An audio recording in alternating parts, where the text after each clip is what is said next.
Welcome to another edition of the Southwest Climate Podcast. I'm here as always with Mike Crimmins. Mike, how you doing? Zach, I'm good.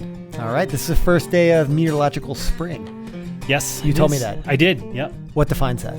The meteorologist sees its shadow and then runs back inside. It's actually, the meteorological calendar is broken up into 3-month units. December, January, February is winter. March, April, May is spring. Well, that's good because we're going to do the December, January, and February edition. DJF. So as always, we're here to talk about the weather and climate, and so we're going to recap this winter. And it's been a great winter if you're a ski bum, if you ask me. For sure. None of us are ski bums. Actually, I went cross-country skiing on the Catalina Mountains here just north of Tucson. Oh. And on that day, I may have been the lowest latitude cross-country skier in the world. When was that? It was the second week of January. This was the winter we thought we were going to have last winter. For the last 3 years, this was the winter we thought we were going to have. Go figure. I know. All you got to do is wait. That's climate right there. It's been amazing for many of the higher elevation areas across the West, including the northern reaches of Arizona, but most notably California. We'll get into that because there's been record numbers of atmospheric rivers. Not a new term, but a term that's gaining quite a bit of favor in the media. Let's do a little recap. Southeast Arizona is running over the last 30 days at largely below 50% of their normal average, which is not a lot of precipitation to begin with, but we've had a few storms, but haven't amounted to that much. A 2-week period of no weather in Arizona it's not saying much.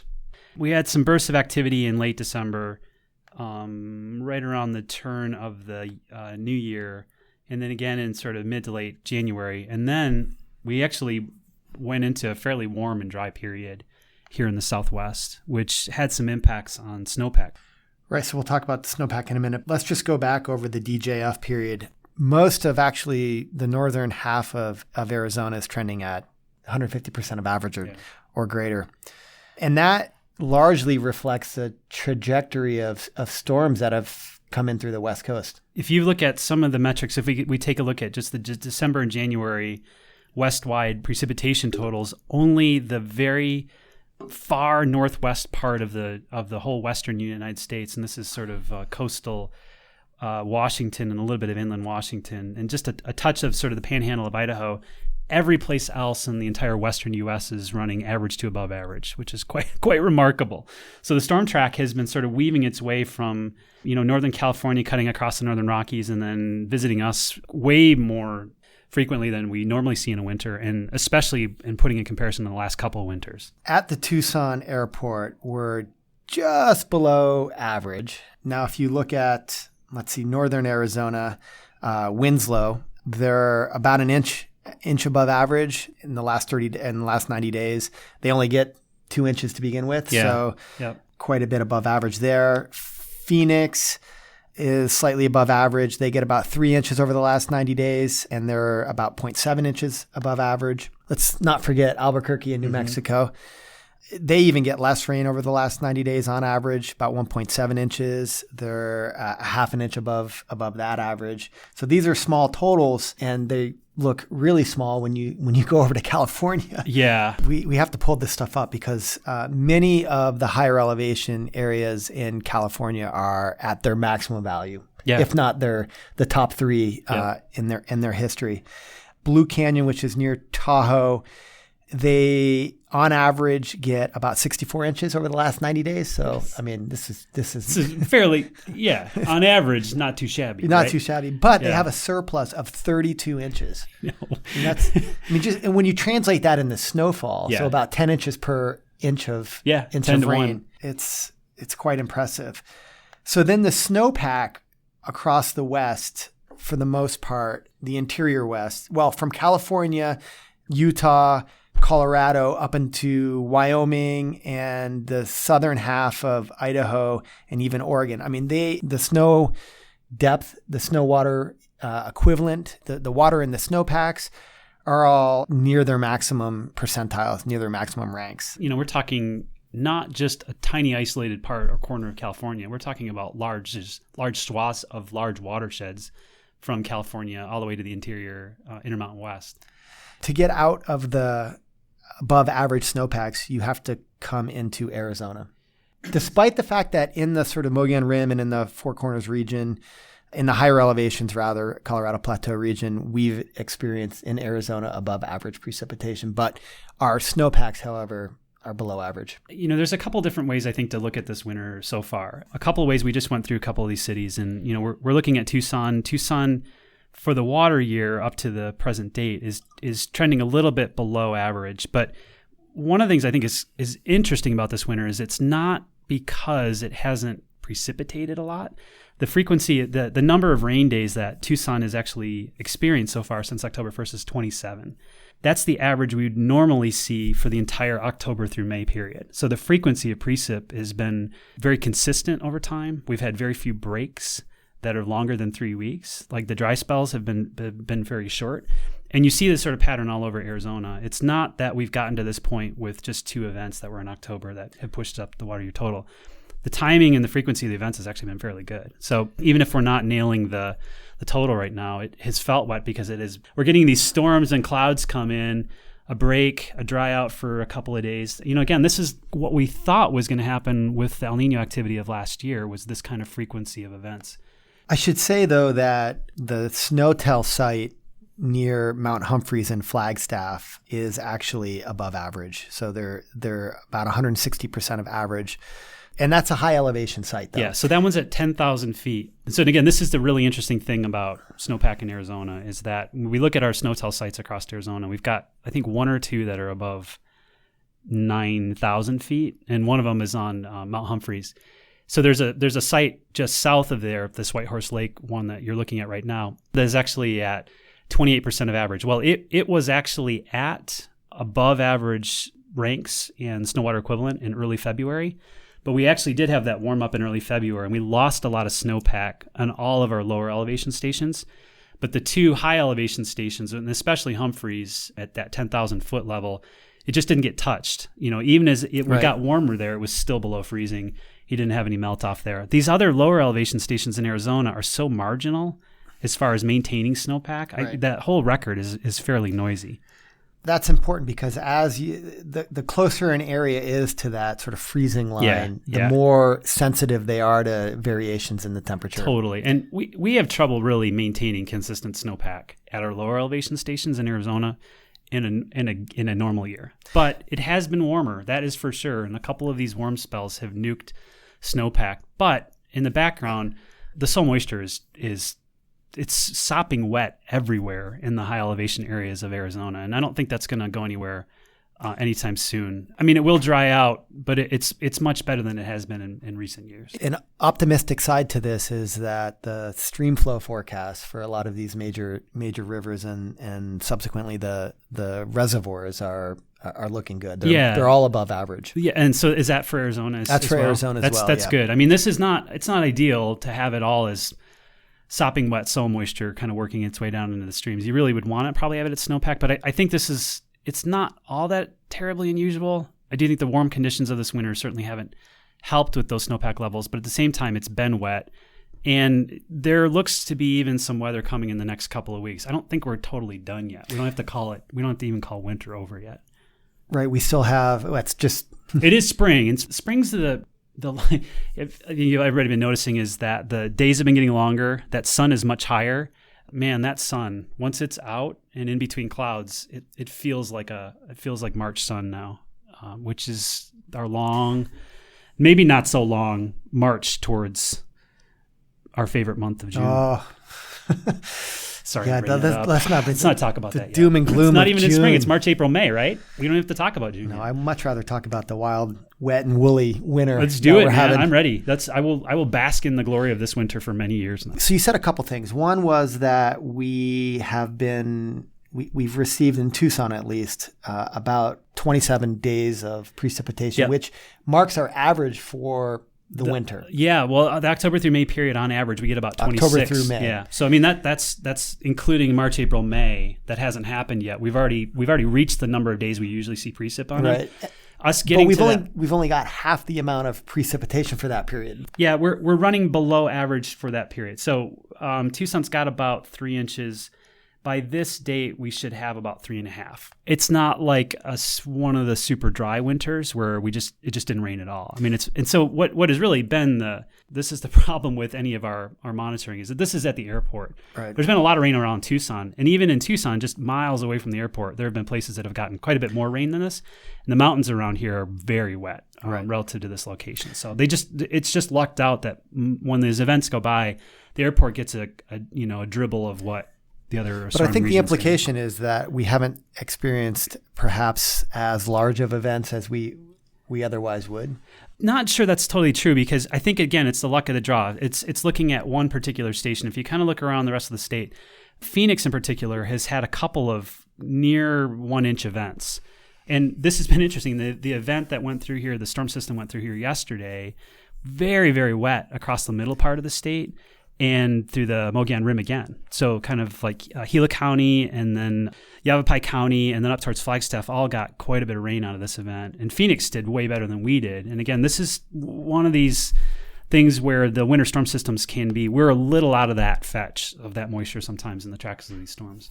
Given that we have low snowpack in Arizona, largely because of the warm-up event, or that it's been warmer in February, but have the storms that have come in been warmer themselves? So is the snow line this year just higher than maybe we otherwise would expect? That's a really good question. The track of the storm, we've had just about every kind of storm that you could get in winter. We've had it this winter. We've had a handful of sort of very low snow level storms that have put down good snow. We've had a fair share of sort of these low latitude subtropical jet screamers that have come across that are like the atmospheric river events that have pummeled California, that have had lots of moisture with them, but not a lot of cold air. So the snow levels have been high. So our pathway to get to this point with our precip totals has been a potpourri of weather events. So before moving along from the snowpack, I'm just looking at the record set at a number of high elevation SNOTEL in our Natural Resources Conservation Service snow monitoring sites. And there are probably 30 of the records that have been set in California alone, the highest or the second highest, which is just super impressive. It is impressive, yeah. But then, of course, also in the mountains close to Salt Lake City and in parts of Colorado. So, I mean, there's probably in any decent winter, there's probably a few records set. But to do that many, I'm looking at your map here and I'm blown away. It's like Idaho, Wyoming, Utah, Colorado, and California all have stations that have broken records. Right. And I guess if you wanted to, look at the record highs versus the record lows, there's probably a 40-3, 50-3 ratio. Yeah. And there's been a few record lows or second low. Well, there's four. Up in Montana. Yep. And it's just Idaho. South of that storm track that's sort of, moved through the west. They just have been slightly left out of the action. I don't want to go into El Niño, La Niña quite yet, but it's who needs El Niño, La Niña? Who cares? If we can get winters like this, I'm done with them. They're dead to me. So one of the defining characteristics of this winter so far has been these atmospheric rivers. In any given winter, we experience them. This year, however, there's been 30 that have struck the coast, the West Coast, which is substantially more. I had heard, and I'm not sure, don't fact check me on this, but I had heard. We'll do it in real time. In any given year, it's about 7. But I think that has to be an underestimate, because if we've had 30 this year. I don't know. 7 could be realistic. I mean, an atmospheric river is a pretty specific type of weather event, and that's not to mean that every rainstorm that hits California is an atmospheric river. So it's got a very specific characteristic. So I don't know, 7 could be right. These events tend to be identified by their integrated water vapor transport. So it's looking at a column of atmosphere. It's tallying up the moisture within that column, but also looking at the speed at which that column of air is moving through. And that's how they sort of identify these features. They tend to be long east-west, thousands of kilometers, a couple thousand. Very narrow, like 300 to 400 kilometers wide. And so if you're looking at a map and you're looking at like an integrated water vapor map, it looks like a river. Yeah, it's just looks like a long fire hose from low latitude tropical areas across the Pacific. We're looking at a graph here by Marty Ralph, who is one of the leading experts on atmospheric rivers. And I just want to read off a few of these points here. According to him, that between October 1, 2016 and middle February 16th, 2017, there's been 30 atmospheric rivers that made landfall over California. And quote unquote, this is much greater than normal, although we don't know what normal is. Yeah. 30% of these events have been strong or of extreme strength. I think there is a certain climatology where they tend to start, they hit the West Coast further north sort of earlier in the year and then sort of make their way down. Yeah, they should follow the storm track progression from north to south. And these are events that obviously have produced some of the greatest precipitation-related disaster events, wind-related as well, on record. They're associated with warm conditions because they tap into tropical moisture.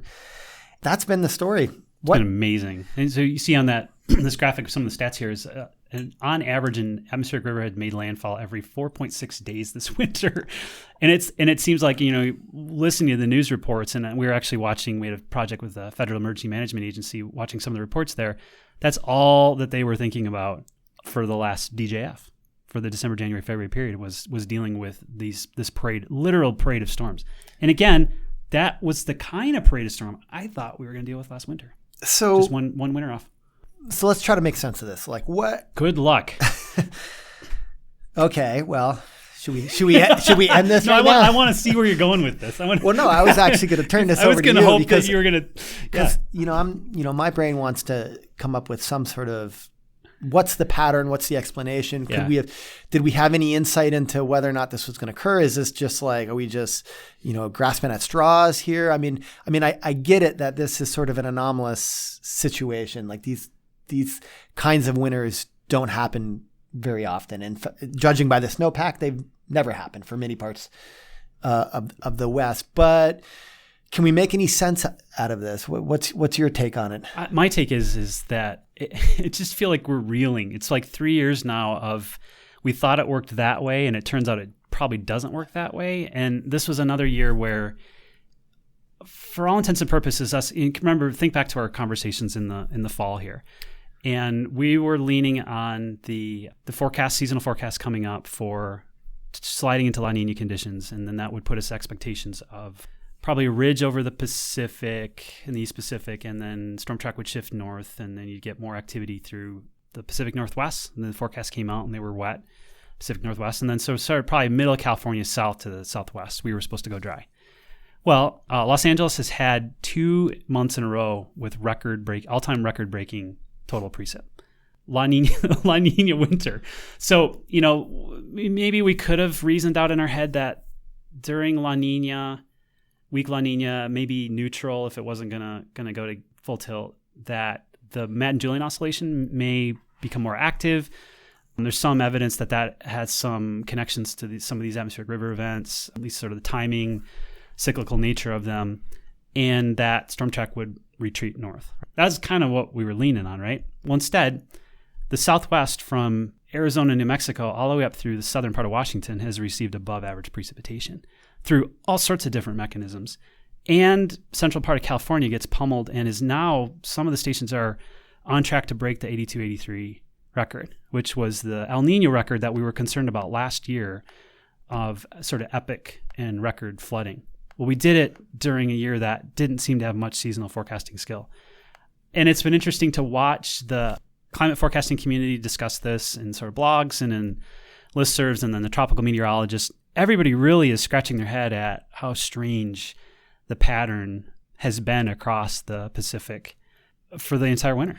Yeah, so the experts who pay attention to this, they're sort of scratching their head. Yeah, I mean, these are like, 40, 50-year veteran forecasters are trying to make sense of, they use terms like bizarro world and head-scratching weather patterns across the Pacific. And there's a lot of really weird stuff going on. And we'll get to this sort of discussion about the sea surface temperature patterns across the Pacific as well. Well, let's start there. Do you want to start there? Yeah, let's go there. I'll let you finish your explanation of. I don't have one. Like I mean, if this community doesn't know, I don't know either. I think that but there is a few things that maybe we can say leading into this sort of weakish La Niña winter, which was that there was no sort of strong tug on the atmosphere, and sort of the background state was such that maybe there would be more latitude for the weather and the sort of variability of weather to take hold. I mean, if you look at in Arizona at least, some of our wettest winters have been during neutral years. And this was I think it'll go in the books, right? Officially go in the book as a La Niña event, a weak La Niña event. It's not out of the possibilities for these sort of weather, these sort of potpourri of winters that can have all kinds of flavors of storms to unfold in this sort of a weakened La Niña state. And I think without any information, we leaned on that. I think the last couple of podcasts was saying that weather would rule, and the climate signals were weak. What surprised me was that we didn't have more long breaks, and we get into this sort of ridge, drop back into a trough and a weather system come by. I'm surprised that we've had more moisture to work with than I thought we would. I think what's surprising is that the strength of the subtropical jet and that sort of characteristic of looking very sort of El Niño-ish, this long, straight, strong jet focused across the whole Pacific at California and then the Southwest, is kind of the hallmark of a El Niño year, not the pattern we'd see here. Can we have a 12-month lag in El Niño?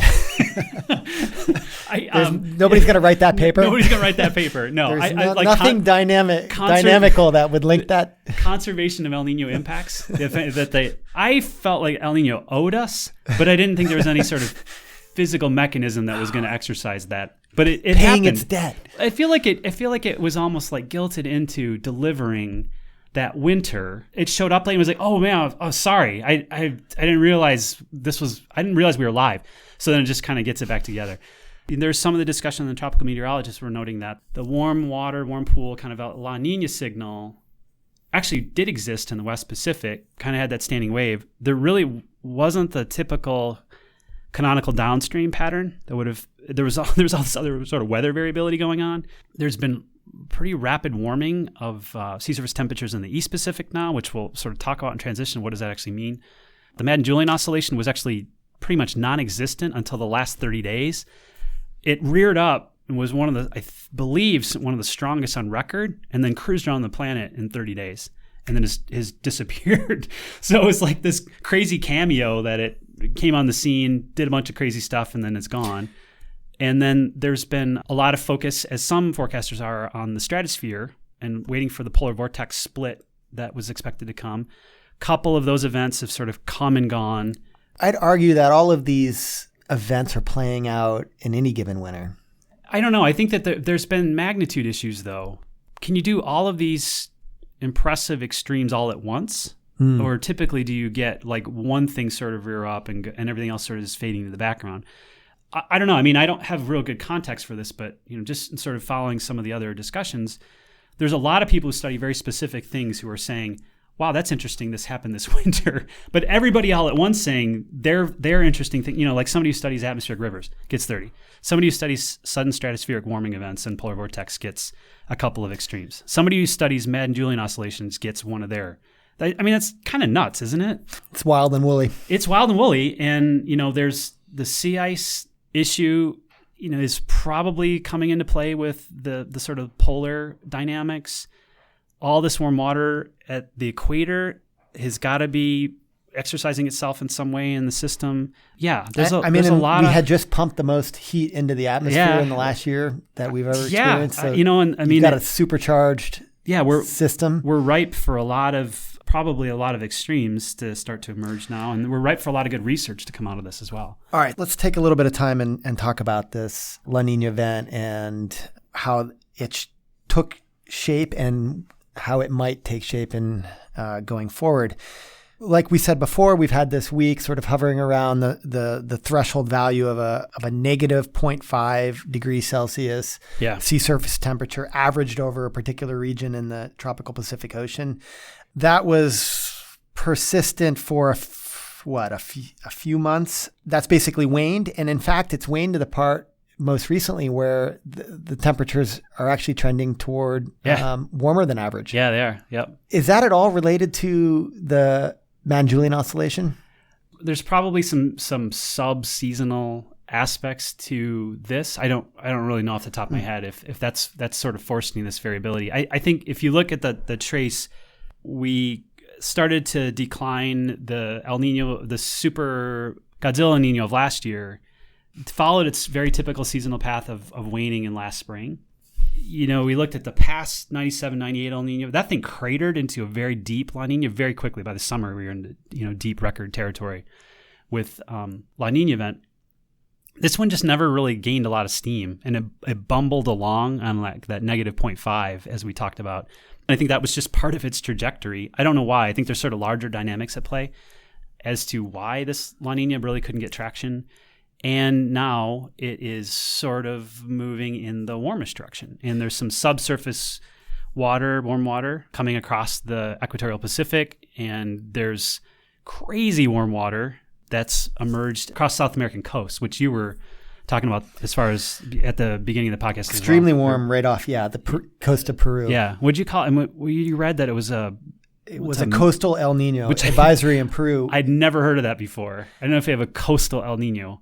The really warm water conditions there can be related to coastal flooding and increased precipitation in Peru. And I think that's what they've been experiencing the last couple of weeks. It's like a very local phenomenon right on the coast, but is not expressing itself across the entire Pacific Ocean. So it's not a technically an El Niño, but it's like this micro El Niño along the coast.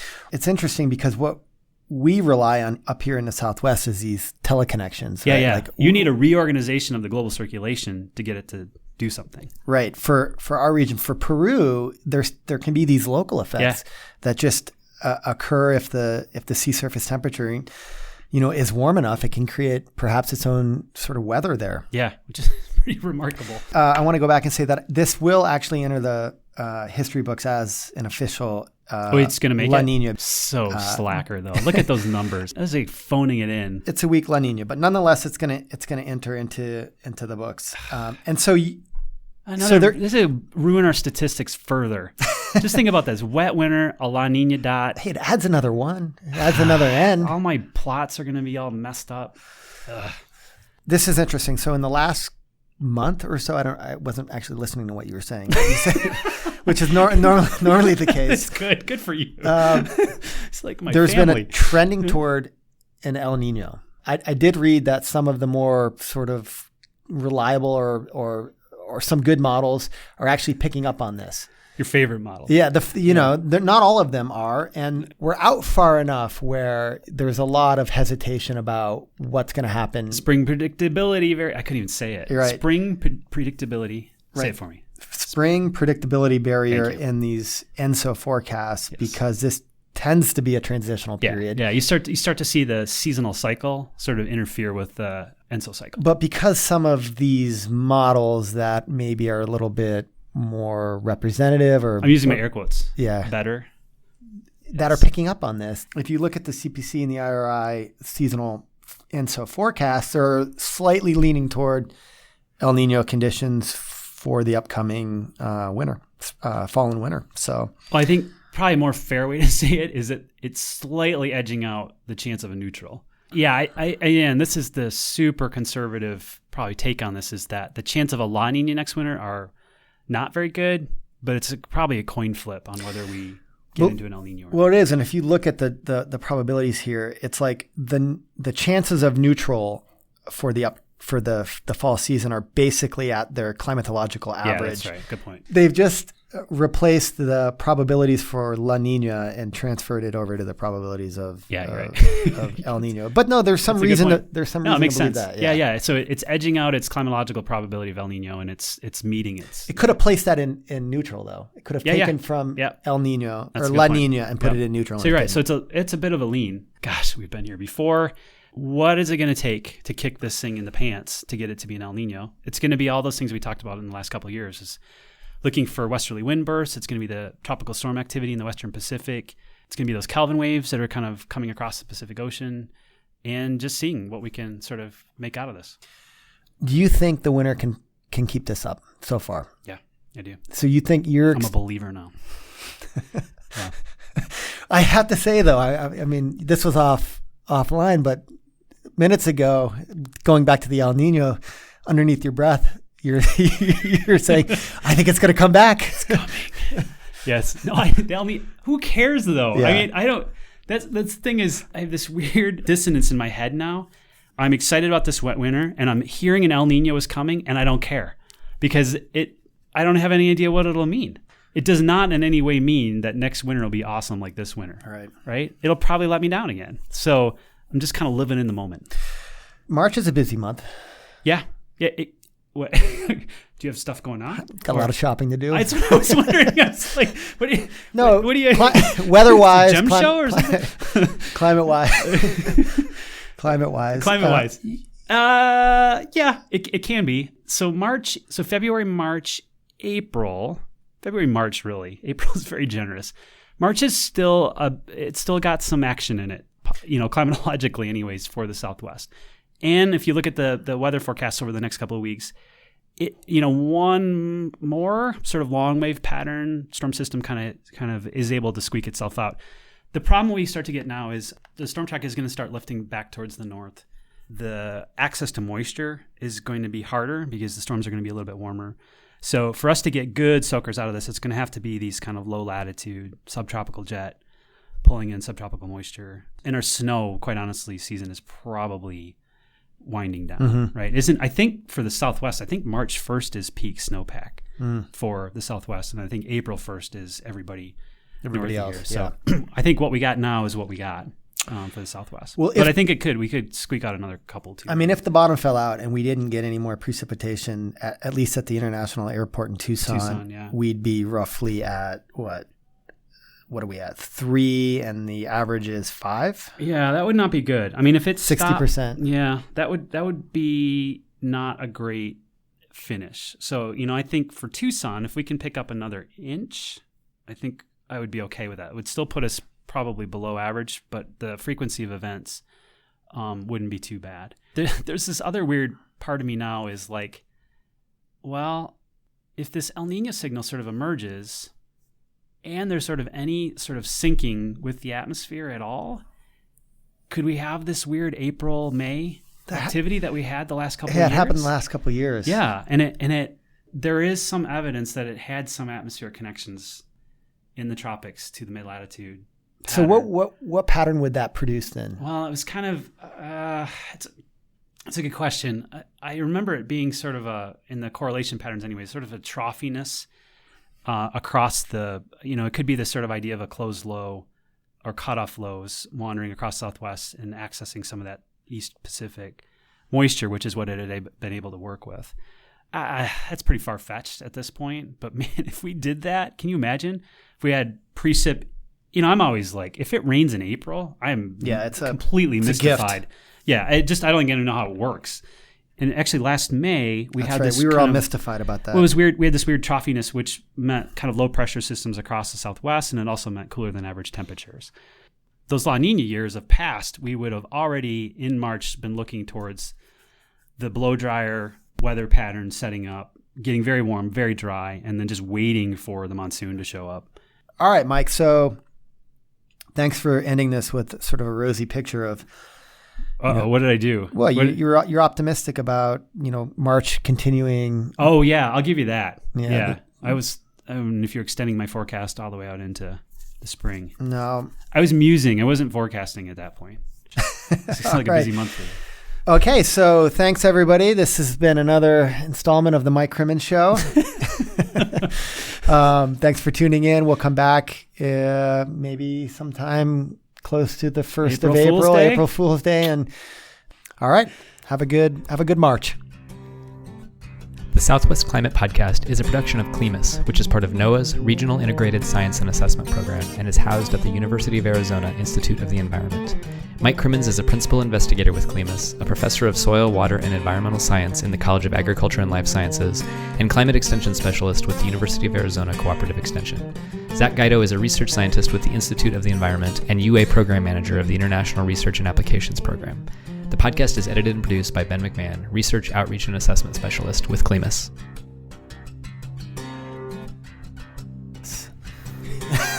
How do I read this graph? Yeah, I don't know. I don't know where that came from. So.